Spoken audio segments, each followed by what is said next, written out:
gentlemen.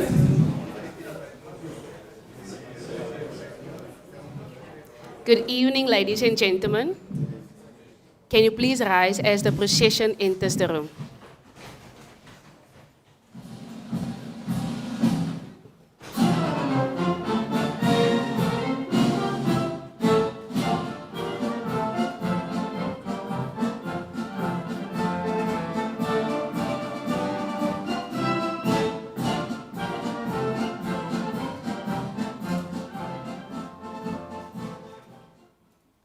Thank you. You may be seated. I always say that. You're just worried that I'm going to forget again. All right, good afternoon, ladies and gentlemen. So my name is Wikus van Niekerk. I am the Dean of the Faculty of Engineering. And it's really a pleasure to have all of you here for the inaugural lecture of Professor John Babafemi. I want to start by doing some welcoming. And I want to start by welcoming the member of the rectory who is here, Dr. Runel Retief, who is also the registrar. Thank you very much, Runel, for being here and welcome. Then I also want to welcome Professor Celeste Viljoen, who is the Vice Dean Teaching and Quality Assurance in the faculty, but she also happens to be a civil engineer, so it's also very apt that she's here. Welcome, Celeste. Professor Gideon van Zyl, he's a distinguished professor in the Department of Civil Engineering. Gideon, welcome. And then also Professor Nico de Koker, who is the chair of the Department of Civil Engineering. And then online, I also want to welcome Professor Billy Boshoff from the University of Pretoria. And why it's significant that we welcome Billy is because he was the supervisor of John's PhD here when he was still a faculty member at Stellenbosch University. And then, of course, Professor John Babafemi, our speaker for today. And then I've also want to welcome a number of family members and other personal connections that is important who are here and in support of Professor Babafemi. I want to start with Mrs. Olayemi Babafemi, the wife of Professor Babafemi, and the children Esther, Victoria, and Precious. So we're very blessed that they are all here. Then also Mr. Ezekiel and Mrs. Rachel Babafemi, the parents of Professor Babafemi, and they are online. Thank you very much for joining us online. Then the siblings, who are Mr. Emmanuel Babafemi in the UK, also online, and Mrs. Yemi Yisa, and she will be in Nigeria, also online. So those are the siblings of Professor Babafemi. Then also Ms. Eunice Ogundipe, the mother-in-law, who is here in person. So welcome as well. Then Dr. Sola Oduvole, who is the provincial pastor to Professor Babafemi. He is online, but his wife, Dr. Elizabeth Oduvole, who is here in person. Thank you very much. Then Dr. Funlola Olojeda, who is the area pastor to Professor Babafemi, who is here with us face to face. And then a number of the members of the RCCG, the church of Professor Babafemi. And it's very important that I should say this is South Africa Province 2. I'm trying to figure out why we're number 2 and not number 1, but we won't go there. But a number of you are here. You are more than welcome, and thank you for supporting John here, and also those of you who are online. And then I see a number of other colleagues from the Department of Civil Engineering and also from the Faculty of Engineering. Thank you very much that you're also here and that you are supporting your colleague here. I even see mechanical and mechatronic engineering here. And then there are a number of friends, collaborators, students, and all other people who are. So you are all welcome. Then, I always forget, but now Marley wrote this in big letters here. I have to ask you to please make sure that you put your cell phones on silent so that you don't disturb the lecture, and also because we are streaming this. And then if you need the restrooms, it's out that door. You turn left down the big passage, and on the left-hand side, you will find both the ladies and the gents. So with that, we have done all the welcoming and the important announcements. So now it's my pleasure to introduce you to Professor John Babafemi, to just give you a bird's eye view of what he has done and how it happens that we are here this afternoon. And then after that, John will give us his lecture. So Professor John Babafemi is a professor of civil engineering at Stellenbosch University, which he joined in 2019 as a senior lecturer. He was promoted to full professor in 2024, and before that, he actually had a 15-year academic career in Nigeria as well. He obtained his bachelor's and his master's degrees in building and building structures, respectively from Babafemi Awolowo University in Nigeria in 2011, and he pursued a PhD in civil engineering at Stellenbosch University. And John, I'm very impressed that I've now confirmed that you came here with your own money. We really like students like yourself. So thank you very much for bringing your own money to Stellenbosch University. And again, congratulations to Billy Boshoff, who was your promoter for that. After he completed his doctorate in 2015, he stayed on and he completed a postdoctoral fellowship at the department before we eventually went back, and then eventually we brought him back here in the position as a senior lecturer in 2019. His research centers on sustainable cement-based materials, fiber-reinforced composites, creep of concrete, the mechanical, now I understand why M&M is here, the mechanical and durability performance of concrete, 3D concrete printing, and non-cement alternatives such as geopolymers. He has published more than 130 peer-reviewed papers, including 88 journal articles. John, you must please help your colleagues to aspire to those numbers. And they are largely in first quartile journals. He has successfully supervised 16 PhD and master's graduates, and he has also examined numerous postgraduate theses, and he supervised 80 undergraduate projects. He currently supervises 9 PhD and 5 master's students, so clearly an academic of note in the faculty.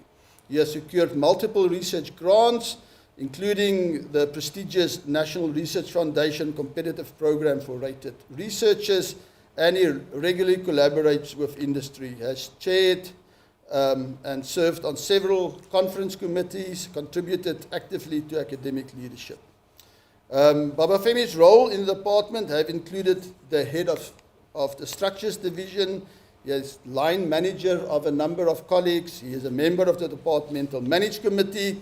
He's been a very useful and respected member of the Faculty of Engineering's Appointment and Promotion Committee for a number of years now. He's a Senate member, and then he also chairs the Faculty Social Impact Committee, and now serves as a Senate representative on Stellenbosch University's Institutional Forum. So clearly, John is not only a good academic, he also served the university in a number of ways, and then also, of course, represent the faculty in that. He serves on the editorial boards of 2 international journals, and he continues to mentor students and early career researchers. His work significantly advances the understanding and development of sustainable concrete technologies for resilient infrastructure. So, John, thank you for being with us today. Thank you for being at Stellenbosch, and thank you for all the contributions you've been made. Clearly an academic of note, well-deserved of the promotion that you've received. But now you'll have to explain all of us, what is it that you really do? Thank you.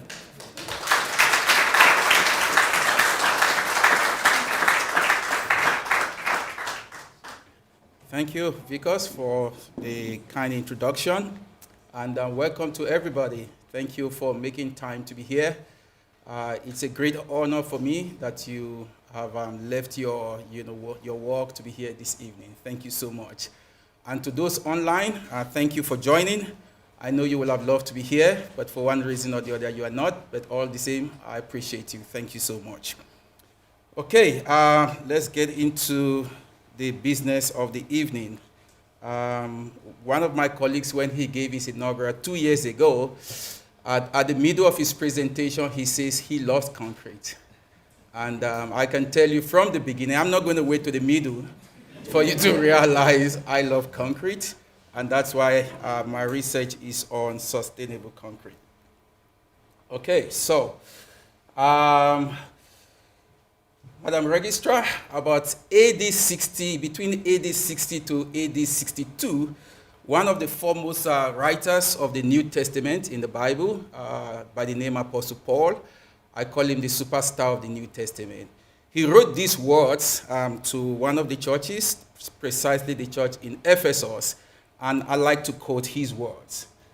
He said that Christ will dwell in your hearts by faith, that ye, being rooted and grounded in love, may be able to comprehend with all saints what is the breadth and length and depth and height, and to know the love of Christ which passeth knowledge, that ye might be filled with all the fullness of God. End of quote. So earlier in this book of the Bible, he had been talking about the mysteries of Christ.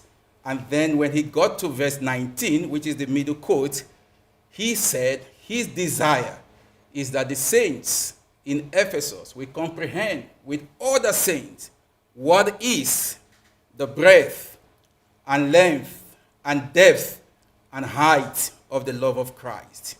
Today, I'm not talking about the length, breadth, depth, and height of the mystery of Christ, which I do anyway every week in my other side of life. But I would be talking about the dimensions of sustainable concrete. So, go along with me. Let's see. Okay. The dean has already mentioned, so I'm not going to belabor this, my academic and research journey after graduating from the university in 2001 at the prestigious Babafemi University in Nigeria.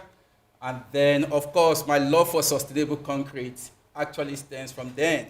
You can see that I could still remember my undergraduate research topic very well. It's on my CV. I like to keep it there.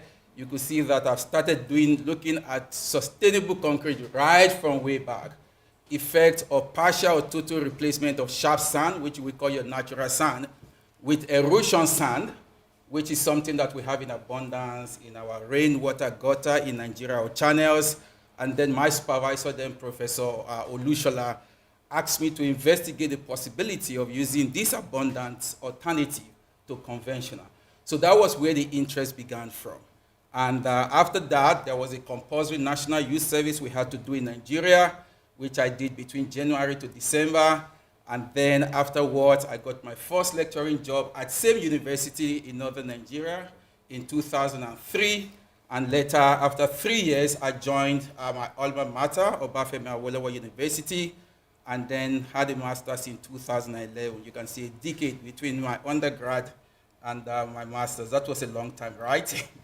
And again, continuing the research on sustainable concrete, my master's topic was effects of coarse aggregate size and replacement level on the compressive and tensile strength of palm kernel shell concrete. We don't have palm trees in South Africa, but it's an agricultural product.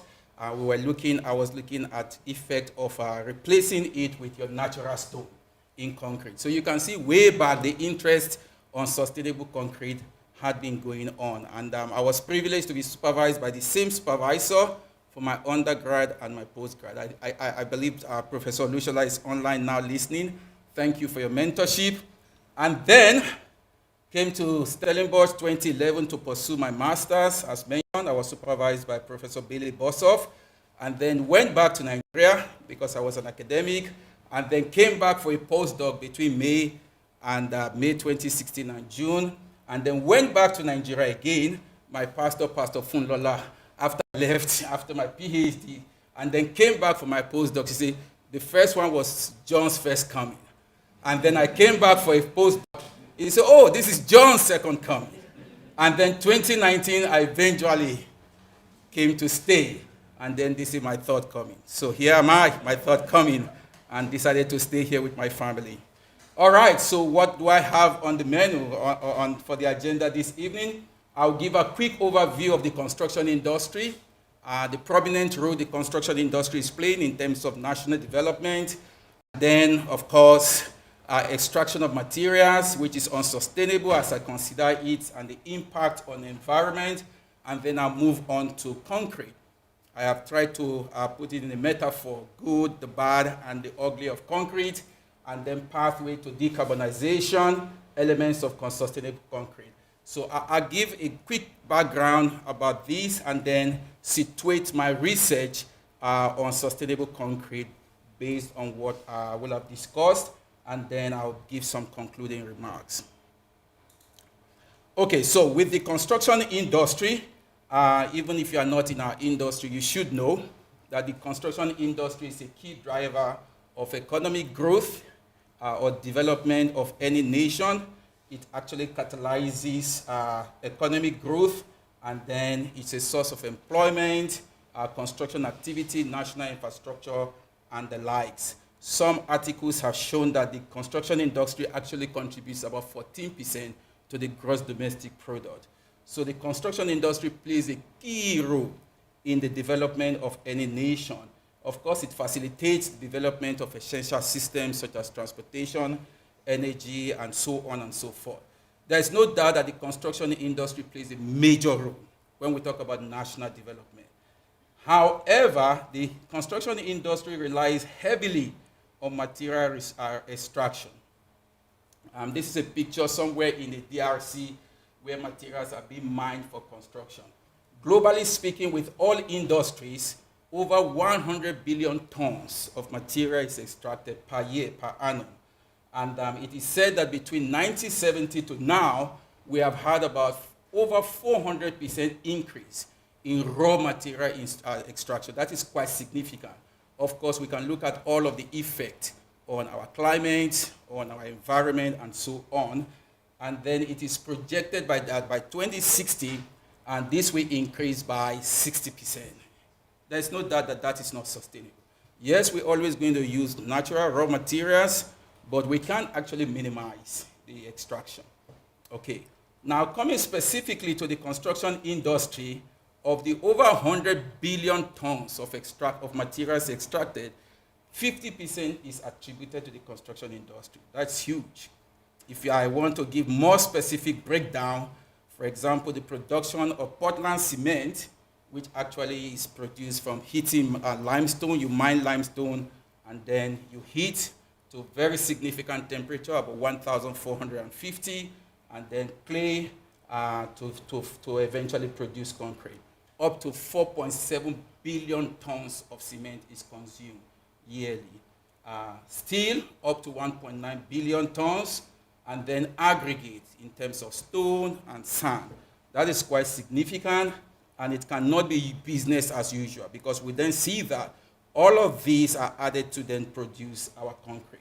Natural sand is said to surge, or will surge, by 45% by the year 2060. Okay, so definitely extraction of natural materials is definitely not sustainable. And what is the impact of all of this extraction? Okay, the construction industry specifically is said to be responsible for 40% of global energy consumption. That is massive. So in essence, all key players need to think of alternative source of energy. 30% of water consumption. In South Africa, where we struggle with water, you know, that is a huge challenge, of course. And then 1/3 of global waste. So these are key challenges, but they also present us with opportunities. We can take advantage of these challenges actually to better the production of concrete. And 35% of greenhouse gas emission. So now, if you look at the construction industry, you know that if you look all around you, you see concrete. Okay, everywhere you look at, you see concrete. So the concrete is a major material in the construction industry. So what is the good side of this? Of course, the main binding agent in concrete, so you have your cement is the main binding agent, or your binder, you have your sand, and then you have your stone. You mix it together. Of course, there can't be some other mixtures, and then you get concrete. Okay, now, so that's what happens. And we can see from that graph the proportion of different materials that we use in the production of concrete. Concrete is used to produce fantastic and iconic structures around the world. From your left-hand side, what you see there, you have the Pantheon in Rome. That structure is said to be about 2,000 years old. Maybe I can put my pointer is here. This is about 2,000 years old. Our own beautiful Moses Bambila Stadium, and then you all know this, Burj Khalifa, and then the Sydney Opera House, and our own beautiful, I love this building. So if you are visiting Stellenbosch for the first time, you've not been to that building, you need to go visit. That's our Yon Moton Learning Center at Nelsie. Very beautiful concrete structure. But not just iconic structures, we can also use concrete, and we use concrete for very small units, like our concrete beams, as you can see, or our concrete beams that we see around, curbs, paving stones, concrete pipes, and concrete blocks, and all of that. So when we begin to think of sustainable concrete, not only should we think about iconic buildings, but even small units where we can use alternative materials. So what's the bad? So that's a beautiful thing. The bad thing, or the bad of concrete, is that we use significant amount of concrete. Okay, over billions, 30 billion tons is being consumed annually. In fact, some puts it at about 40 billion tons as at 2025. The problem is not concrete, because if you compare concrete with other materials, you will see that it actually has the lowest embodied carbon from the figure that you can see, compared to steel, compared to timber, compared to bricks and glass. But the worrying thing is the amount of concrete that is being consumed. Taking note that cement is the major ingredient or the major binder that we use for concrete. Okay, and we know that the increase in use of concrete usage is going to increase because the population of the world will continue to rise, as you can see. The total population of the world continues to rise. Africa, if you keep your eyes on Africa, somewhere here, you will see that projected into 2050, the population will continue to. And the culprits will be Nigeria, where I come from, 240 million at the moment. South Africa is also from projected figures. So that means there will be more demand. And somebody said, do we have an alternative to concrete? I said, there's no alternative. However, we can do something to conventional concrete to make it sustainable. So what is the ugly side of it? I will now focus on the ingredient. Cement as a major ingredient of concrete, or component of concrete. The production process is very, very complex. If you can see very clearly, one worrying part of it is the calcination with energy demand of 3,150, and then the CO2. You can see it marked in proportion here. So that means the environmental impact of cement production is very significant.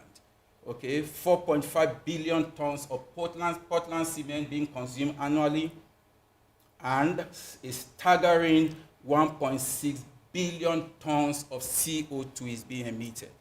What is the practical significance? If you look at countries of the world, if CO2 emissions were a country, then it said that it's going to be the third largest after China and the United States. Of course, India is there.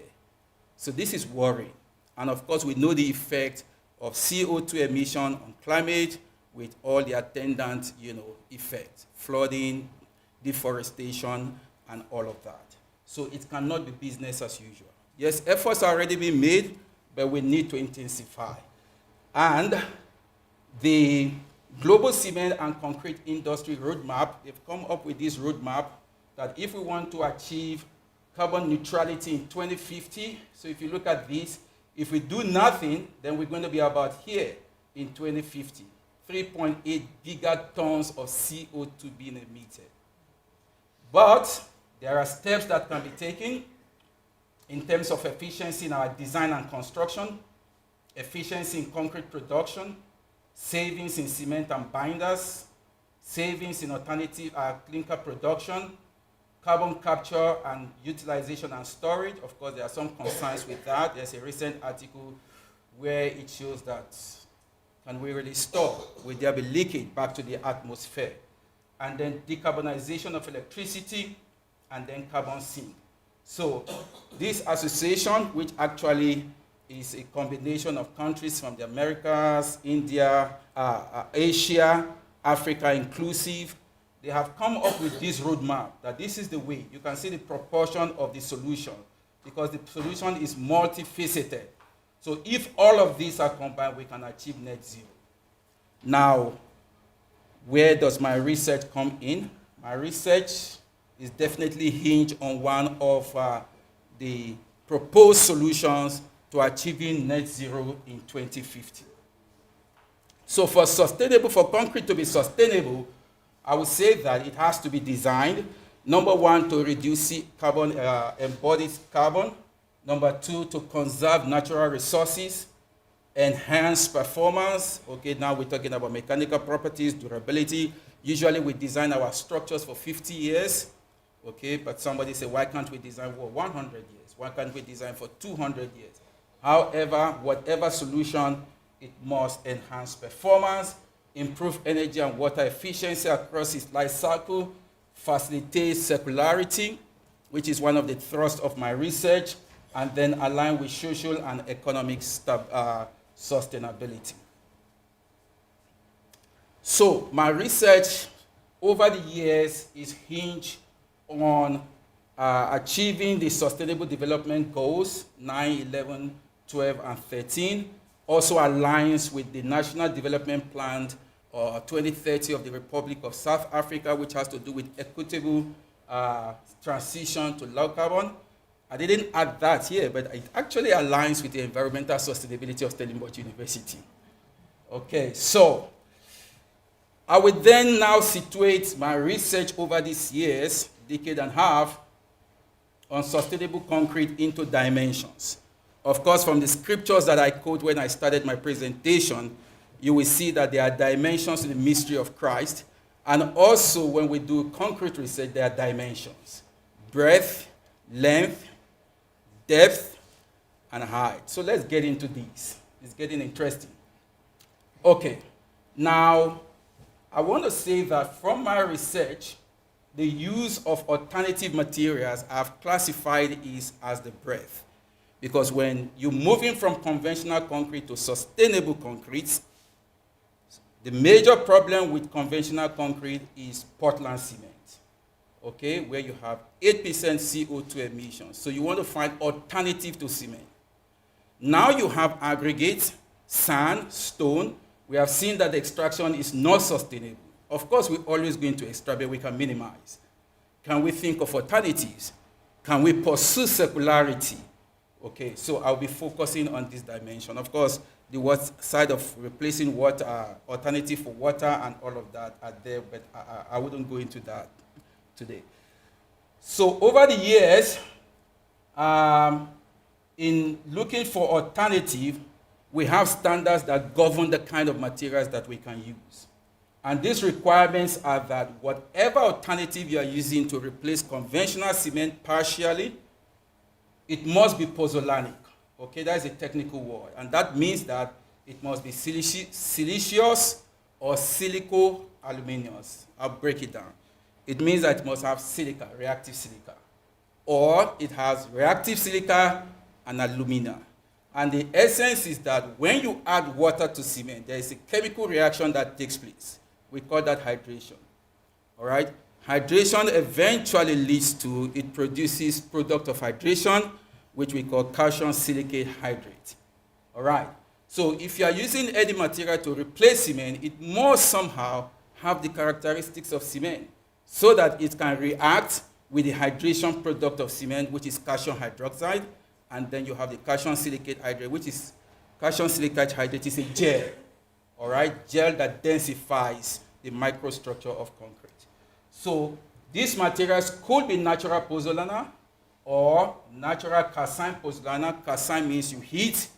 They could be agro waste that you mill to powder and then you can use to replace cement, or natural waste pozzolana. I've said they must be in powdery form. It has to be a reactive silica, and then it must have this combination based on EN 197, your silica plus aluminum oxide plus. So typically, when you're thinking of an alternative material for cement, there's a need to characterize. Over the years, I've investigated a number of materials from industrial waste like slag, fly ash. You get fly ash for heat from heating our coal as a waste, steel slag, silica fume, agro waste. Yesterday, my senior pastor said, "Are you going to talk about sugarcane bagasse ash?" So sugarcane bagasse ash is appearing there as one of the agro waste that I've investigated. Bamboo leaf ash. It's interesting that these materials are pozzolanic. Madam Registrar, I'm thinking maybe next year during the winter session period, I can go pack those oak leaf on Victoria Street and see if they are pozzolanic. And then sawdust ash, palm kernel ash, periwinkle shell ash, and then natural pozzolan like metakaolin is just clay that you heat at certain temperature, and then it becomes reactive. It can react with the product of cement hydration, which is calcium hydroxide. And then demolition waste like ceramic waste ties, and then others like natural. I've investigated volcanic ash, which you have in northern part of Nigeria, Jos Plateau, limestone powder, and of late, in collaboration with chemical engineering, we are now investigating solar panel glass as a material for replacement of cement. I'm not going to talk about that because it's still in the womb. We still have to do a lot. Okay, so for replacement of natural aggregate, I've also investigated quite a number. Platinum slag up north. Actually, we have a research going on there now with about 2 publications, and then inductive furnace steel slag and other types of slag mentioned there, and other waste like plastic. It's interesting that you can actually process recycled plastic as aggregate. You will see resin 8 there. Resin 8 is actually a combination of all types of plastic, from resins 1 to 7. We have 7 classes. So in collaboration with industry, and they came up with this new type which combines all, and they decided to name it resin 8. Okay, extensive work have been done, and then tire waste, waste glass fines, construction and demolition waste, and going on to agro waste and then electronic waste. So I will then move on to the volume, because if we're talking about using alternative materials, we need to look at available volume. The truth is some of these materials are not available in large volume. But I have shown that we produce concrete not just for iconic structures. We use concrete for smaller units, even our paving stones, our concrete beams. So where we have little volume or small volume of these materials, they can actually be put to use. In some countries in Europe now, you're expected to have zero waste, no waste at all. So you can't say, oh, this is not in abundance, we can't use it. We have to use everything. So over the years in South Africa, we have slag between 12 to 37 million tons, ferrochrome slag, which has not been explored at all. Okay, abundant in South Africa. In fact, South Africa is one of the leading producers of platinum in the world. And then fly ash with over 50 million tons annually, only 10% being reused. We have Polokwane slag that we are beginning to investigate. We have plastic waste, as at 1950, it was 2.5 million tons of waste. But today we're looking at about 270 million. You know the menace of plastic, and some others that I've mentioned here. So my research in all of these, whether you're looking at my cement replacement materials or natural aggregate replacement materials, the first thing to do is characterization.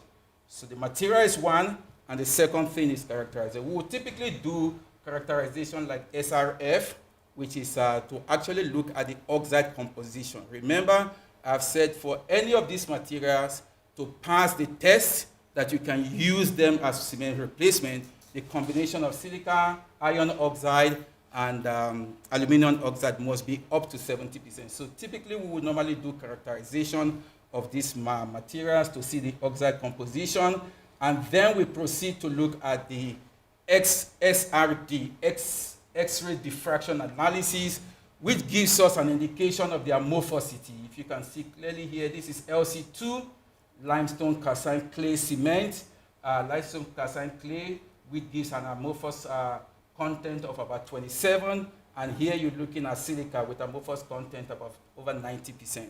That gives us an indication that silica film is more reactive compared to limestone calcined clay. So the amorphosity of the material actually gives us an indication how reactive this material will be. Okay. And then we then go on to look at the microstructure, the surface morphology of the material, conducting scanning electron microscopy, which gives us, we are able to see the shape, like what you have here. We can see that most of the shape is circular, hence you can have reduced demand for water compared to slag, where you can see you have angular shape, where you expect to have friction, and that will impact on your flowability. And then, but another beautiful thing is that you can have interlocking once you have this. So then we then go on to particle size distribution. I'm just giving you a description of the procedures that we use to say this material passes the test to be used as a cement replacement material. We then go and look at the particle size distribution, which gives us an idea of the distribution of the particle of the powder to use as a replacement for cement in concrete. Then when you come to natural aggregate, we typically do a lot of characterization, such as sieve analysis to get the particle size distribution, shape and texture, water absorption, specific gravity, and or morphology of the aggregates to be used as a replacement for natural aggregates in concrete. So this actually defines the breadth, the materials as alternative, and then their characterization. However, I need to mention that concrete is not a garbage bin for waste or just any material. When my colleague presented 2 years ago, he said his wife doesn't know anything about it. My wife knows so much that she would say, what about this waste? Can you use it in concrete? I said, no. It's not just any material. So it has to satisfy some requirement. So potential substitutes are characterized to meet standards. And then, of course, challenges with variability there. Method of processing must not be expensive. And then extent of availability is also key. I will then move on to the length. So in categorizing for this lecture, what is the length of sustainable concrete? Once you replace conventional materials with alternative material, you need to think of the performance. How is it going to perform? So I've referred to performance as a function of time as the length of sustainable concrete. And what are we looking at here? So I mentioned that once an alteration is made to conventional concrete, then we need to reevaluate completely the performance of that concrete in terms of fresh and rheological properties, in terms of mechanical properties, compression strength, compressive strength, flexure, splitting, and all the mechanical properties, and go on to shrinkage and creep, which I also investigate, and then durability.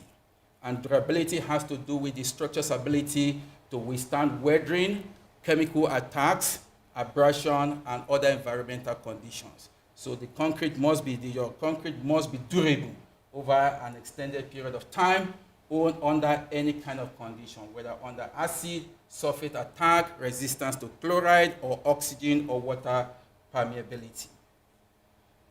So for the purpose of my lecture today, the most important strength to structural engineer is the compressive strength and, of course, durability.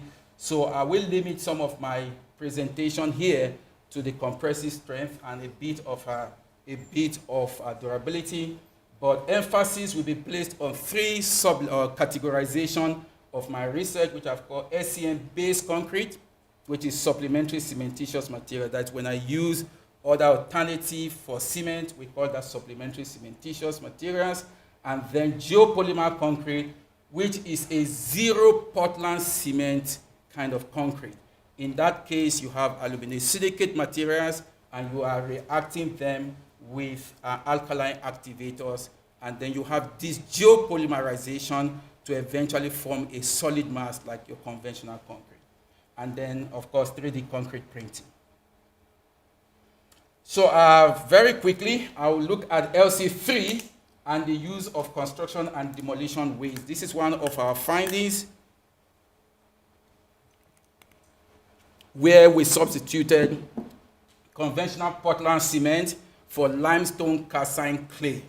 And then we investigated the performance. Typically, we would test our concrete over a period of time from 7 days to 90 days. Sometimes it can be up to 120 days, because these substitute materials for cement, sometimes they take time to react. So we tend to look at the long-term performance. So if you look at what you have here, and this is your control with your Portland cement. If I particularly look at 728 days, you can see that LC3 actually develops comparable strength to control at 28 days. And most of our concrete structure is designed for 28 days strength. Okay. And then here we have fiber reinforced, and then we substituted construction and demolition waste. After demolition, the waste that you have, we substituted that for natural sand in concrete. At 90 days, you can see that at 100% recycled fine aggregate. In essence, you are replacing your natural sand with construction and demolition waste, totally, completely.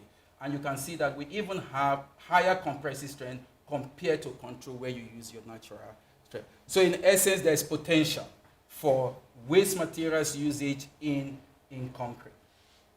Moving on, here we have sugarcane bagasse again, and then condensed silica fume, where we substituted at different levels.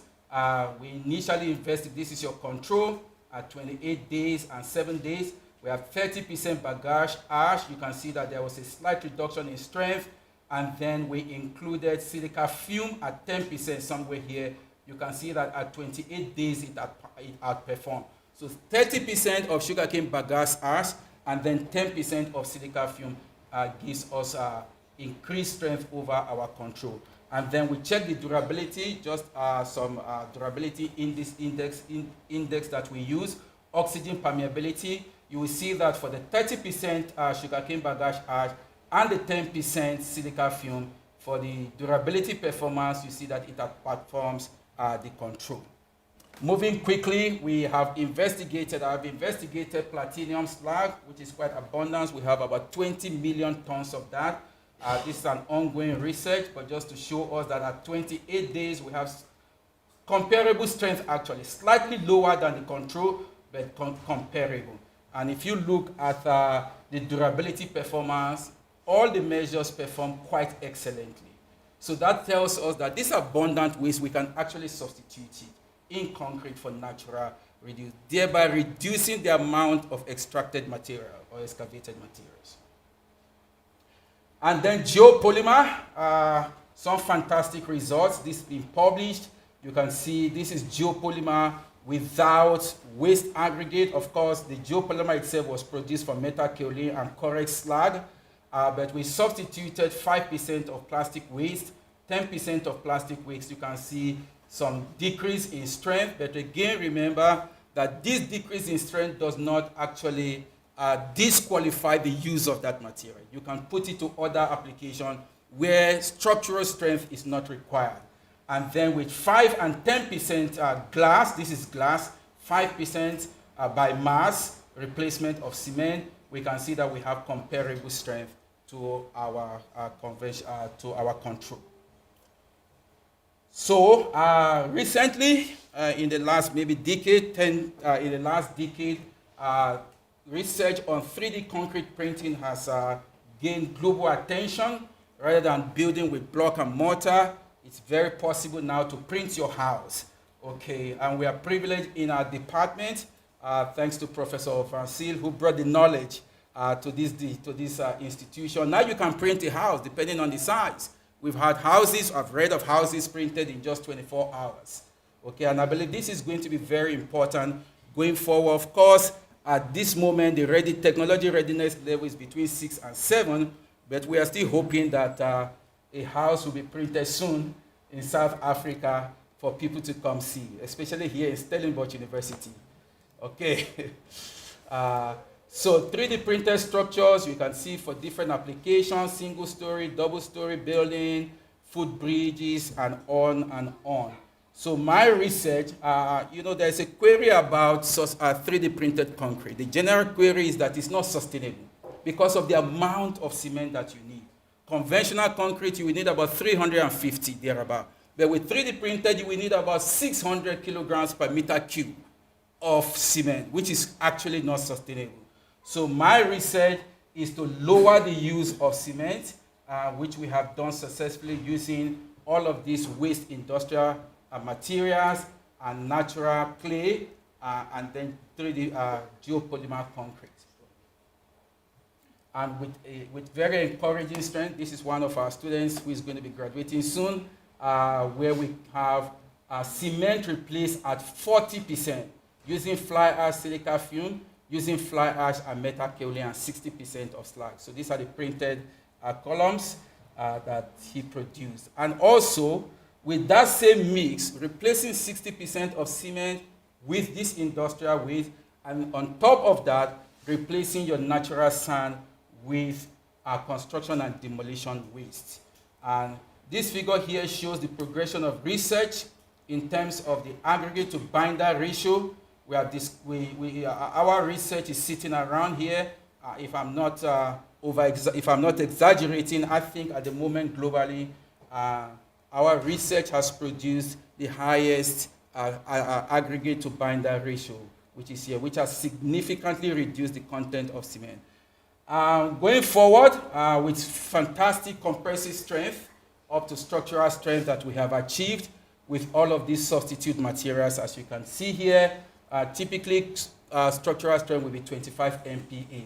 But with these substitute materials, we have achieved above 30 MPa.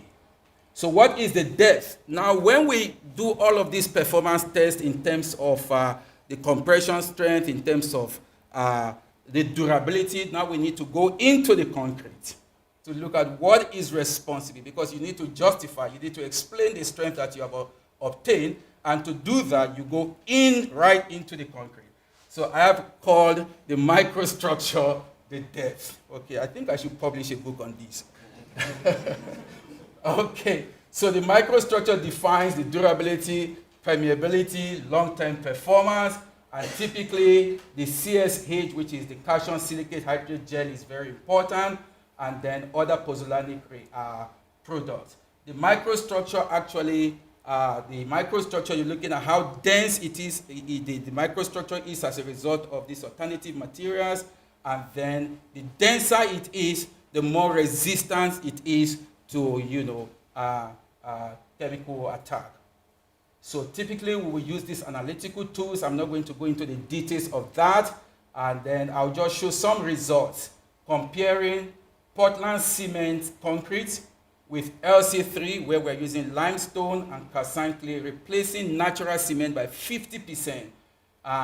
You can see, if you look at the microstructure, we identify cracks to be able to explain weakness in strength or durability, and then when you have a well-packed microstructure, then we can then justify that, okay, the performance of our substitute material outperform the control based on an understanding of the microstructure. But that is not sufficient. We also have to do what we call the EDX to be able to see the ratio between calcium and silica, and then aluminum and silica to be able to explain or justify. I showed earlier that with 100% replacement of natural sand, we had the highest strength. Now you can see that the calcium to silica ratio actually is the highest, and that is a justification for why the strength actually outperformed the control. And then lastly, I talk about the height.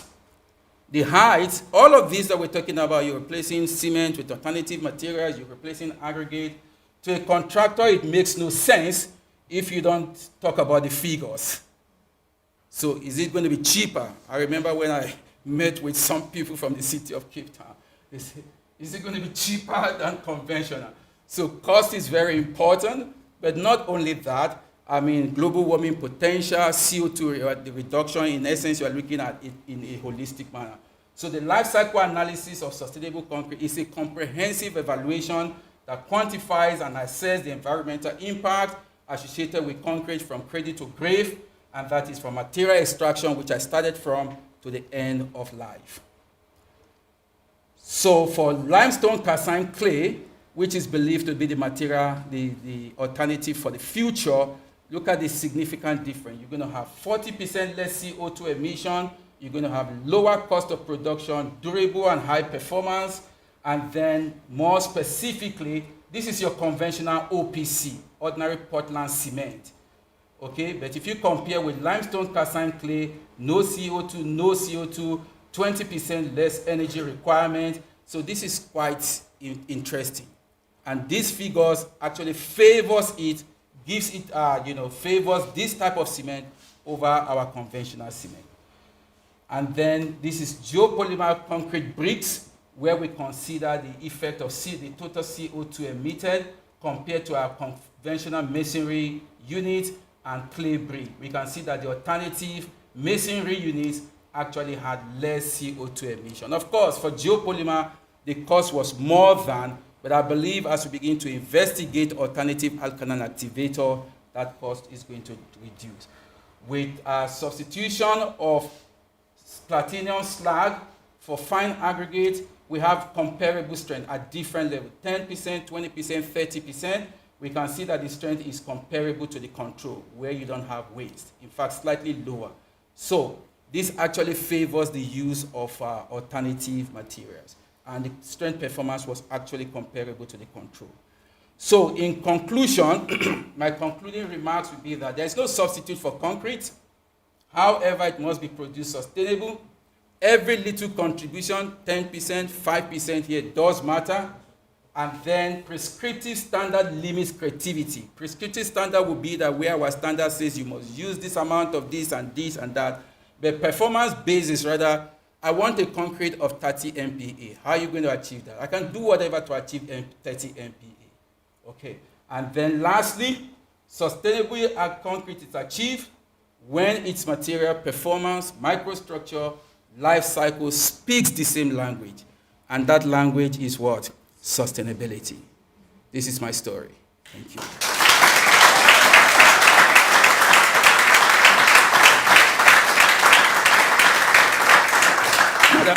If you give me a minute, I just want to do a quick appreciation.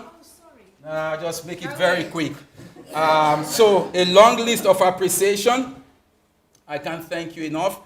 I want to firstly thank God, my Lord and Savior, for this very unique day. And I want to appreciate the rectorate. Thank you for giving me the opportunity. And my dean, Professor Vikos, thank you so much. And our vice deans, thank you, Professor Celeste. And then my academic mentors, I want to appreciate Professor Kolapo Olushola from Nigeria. I guess it's online, Professor Billy Bossoff, Professor Vansal. Thank you so much for the impact that you have made on my life. I will never forget you. Thank you. He's going to retire next year, and I'm not happy about that. Okay, but thank you for all that you do. Your mentorship is a father in the department, and I appreciate you. All my research collaborators, some of them are here in the department, outside the department, globally, United States, Europe, everywhere. Thank you for your contribution, your contributions. My students, some of them are here, past and present. Funding agencies, I appreciate you, and industry funders, NRF, Portland, PPC, Pretoria Portland Cement, Afrimat, Center for Regenerative Design and Cooperation. They have been providing funds. I mean, those in microstructural investigation are quite expensive. Sometimes my students went and they brought some invoice. It was crazy. So I want to appreciate all of these partners for providing the funding. Cape Line, Road Agency, Limpopo, AfriSam, my colleagues in the department, you are so fantastic. Thank you.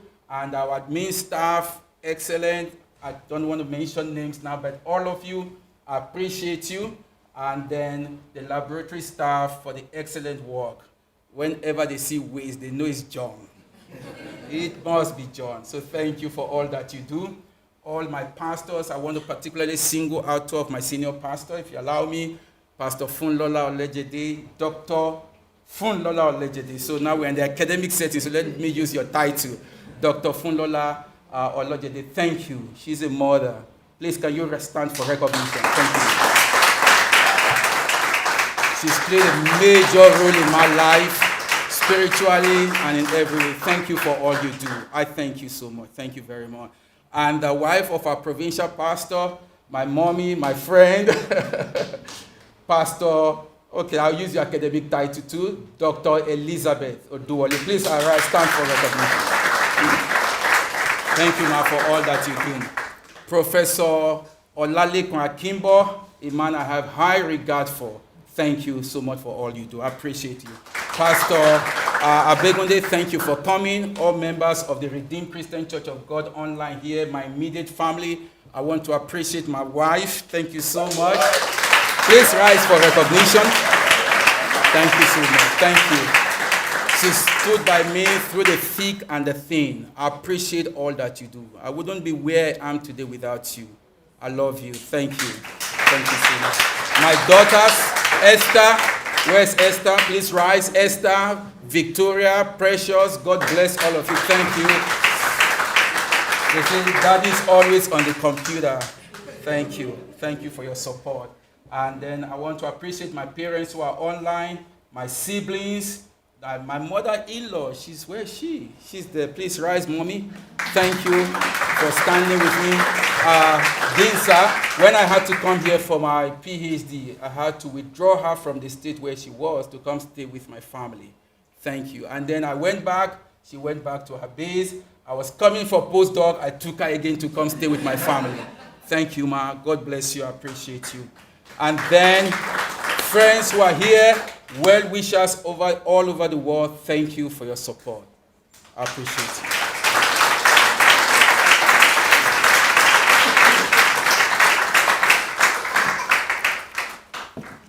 Now my turn. Yes, it is. Good evening, everyone.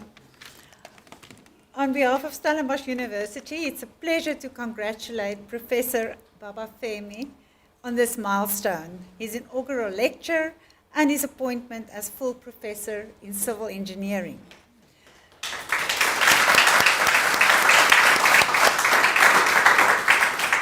This evening, we have seen how even the most familiar materials can reveal unexpected depth and meaning. Concrete may be all around us, yet, as we have heard, it lies at the heart of one of the great sustainability challenges of our time. Professor Babafemi has guided us through the good, the bad, and the ugly of concrete. The good being its strength and versatility, the bad, its heavy carbon footprint, and the ugly, the scale of its global impact. But in true engineering spirit, as Prof. van Niekerk has also reminded me on occasion, his research points to solutions. That's what engineers are good at. Reimagining waste as resource and developing low carbon and cement-free concretes that align strength with sustainability. This work speaks not only to academic excellence, but also to social and environmental relevance. It contributes directly to the global goals of responsible production and climate action, and to South Africa's own journey toward a low-carbon economy.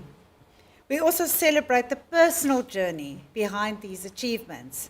From Babafemi Awolowo University in Nigeria, I hope I said that correctly, to Stellenbosch University, marked by perseverance, leadership, and mentorship that have enriched our academic community. Professor Babafemi, your work reminds us that sustainability is not a limit to progress, but its most creative expression. Congratulations on this remarkable achievement, and thank you for helping us see that even in concrete, which is hard and unyielding, there is space for imagination, responsibility, and hope. Congratulations.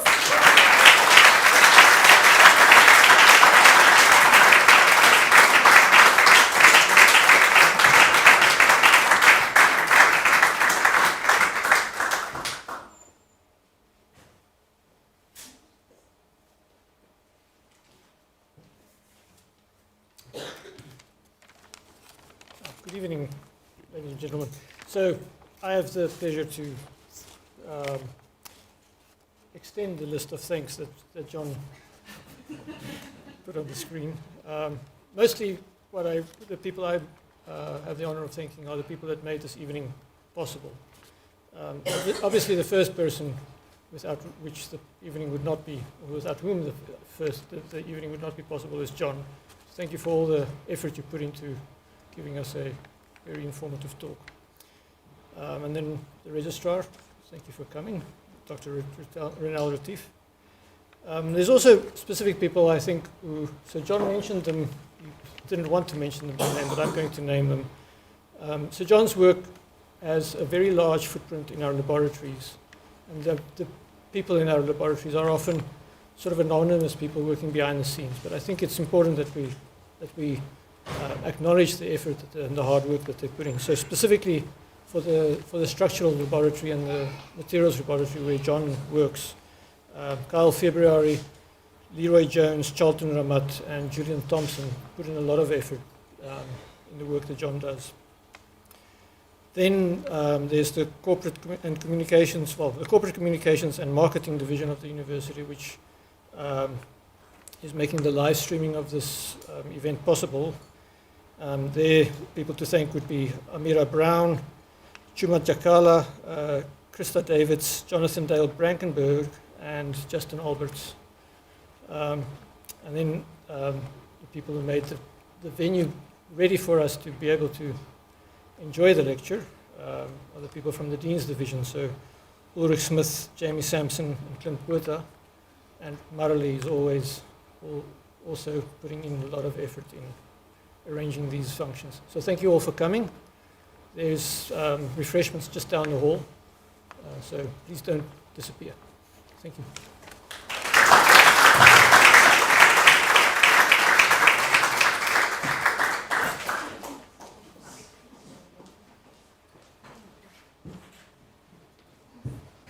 Thank you, Prof. Can you please rise as the procession leaves the venue? Thank you. Enjoy the refreshments.